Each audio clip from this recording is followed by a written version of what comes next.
শোনো বৌমা, আমার বাড়ির কিছু নিয়ম কানুন আছে।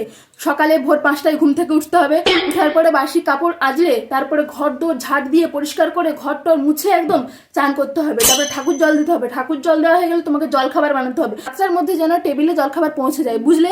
তারপর খাওয়া দাওয়া হয়ে গেল, শ্বশুর ভাসুর শাশুড়ি সবকে খেতে দিয়ে দিলে তারপরে রান্না বান্না জোগাড় করবে। সমস্ত রান্না বান্না যেন 12টার আগে কমপ্লিট হয়ে যায়, বেশি দেরি যেন না হয়। আমার কিন্তু 12টার পরে আর খাবার হচ্ছে না, বলে দিলাম। তাড়াতাড়ি সব রান্না বান্না করবে, ভুলভাল রান্না কিন্তু করা যাবে না। আমার হেসেলে সব ভালো মন্দ রান্না করতে হবে। আমিষ বাসনের সাথে নিরামিষ বাসন একদম মেশানো যাবে না। যদি মিশিয়েছো তাহলে কিন্তু খুব কেলেঙ্কারি হয়ে যাবে, বলে দিলাম।